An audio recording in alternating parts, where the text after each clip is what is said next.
I'm Tom. I'm Shane. And I'm Brianne. And today we're going to be talking about rockets. To begin, let's start with a very simple rocket, an everyday party balloon. The balloon is attached to a drinking straw threaded on a string that will serve as a track for our rocket balloon. Consider what will happen when we release the balloon, and why does that happen?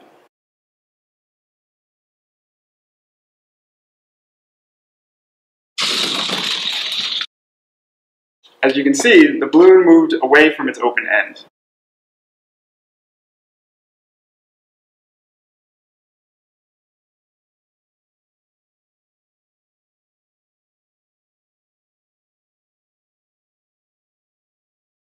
Now let's try again tracking the air as it comes out of the balloon.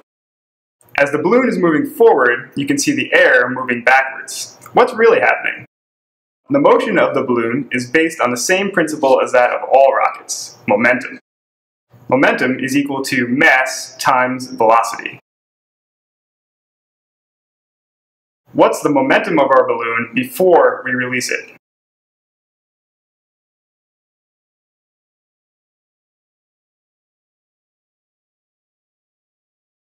The law of conservation of momentum states that an object's total momentum will remain constant unless acted on by an outside force. Before we release it, the balloon and the air inside are not moving, meaning their initial velocity is zero.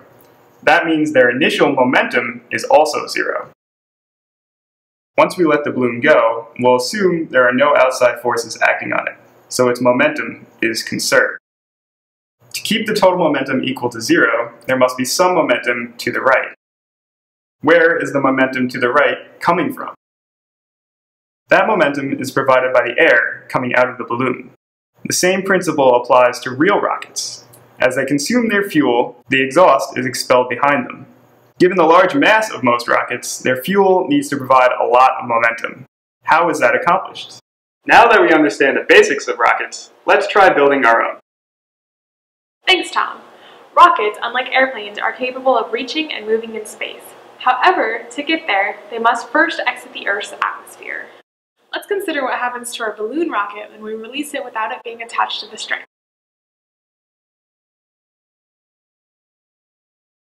As you can see, the balloon rapidly goes off course, affected by variations in the air around it. Rockets have to be stable against these effects. As a result, many rockets have similar designs. Here we have our rocket, or at least the base of it. Before we launch it, we need to make some modifications. Wind resistance, the force of air against a moving body, is stronger when it hits a large flat surface and can be very strong when the body is moving quickly. The rocket needs to be able to move through the air with less resistance. How can we modify the shape of our rocket to do that? Rockets are designed with a nose cone, which allow the rockets to cut through the air at high speeds and reduce the wind drag on it. The shape is similar to a dolphin or a shark, which needs to be able to cut through water for speed. Second, the rocket needs some way to maintain its heading as it moves through the air. What can we add to our rocket to do that? Nearly all rockets are equipped with fins, which help keep the rocket going straight. Unlike wings, which generate lift and allow airplanes to fly, fins simply keep rockets going in a straight line. Similar to fletchings on an arrow or fins on a shark. Here, I am designing our rocket with fins and a nose cone made of simple cardstock. You can really use anything that is sturdy. I am attaching the fins with painter's tape for easy removal, but you can also use masking tape or duct tape. Make sure that the fins point towards the nose cone, as seen here. Our rocket's almost ready to launch, but before that, we need to add one more crucial component to it. Thanks, Brianne.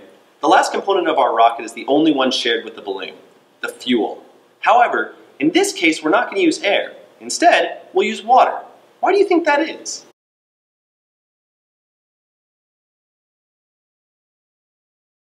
Water is heavier than air, and since momentum depends on mass, a heavier fuel will give the rocket a bigger push.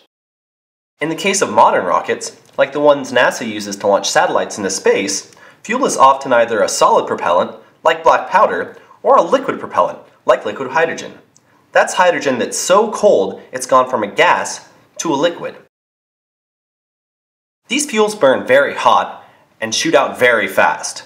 As a result, they're very dangerous. Therefore, we're going to stick with water.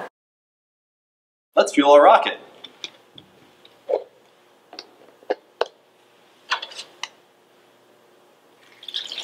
For best results, you're going to want to fill it about a third of the way up.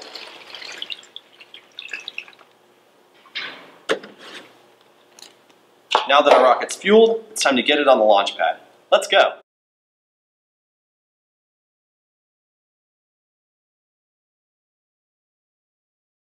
As you can see, we've attached this piece of cardboard which will allow us to mount our rocket onto this dowel. Let me show you.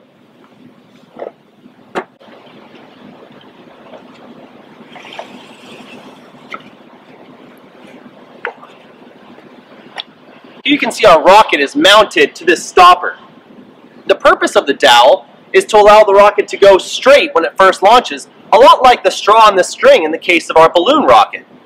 To get our rocket to launch, we need this water to come out really quickly. Remember, momentum is mass times velocity. To get that water to come out really quickly, we're going to pressurize this rocket with some compressed air. The purpose of the air compressor and the compressed air is to force the water out of the rocket. While the air is lighter, we're able to put more air in the rocket, which is going to push the water out much more quickly. If there were no compressed air, the water would slowly dribble out, and the V in our momentum would be very small. Now before we launch, it's important to make sure that everyone's in position. That means that your audience is at least about 15 feet away. The last step is to pressurize our rocket and then pull the cord when it's ready. You guys ready to pressurize the rocket? Yeah, we are. Yeah. All right, let's do this. 10, 9, 8, 7, 6, 5, 4, 3, 2, 1. Blast off!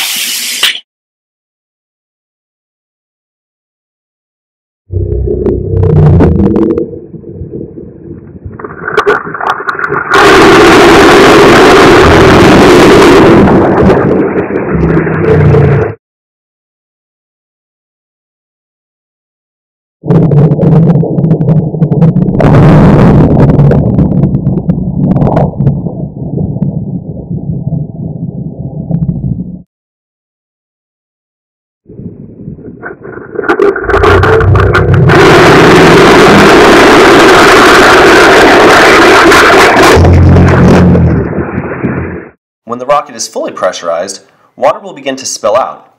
That's the sign to pull the release mechanism.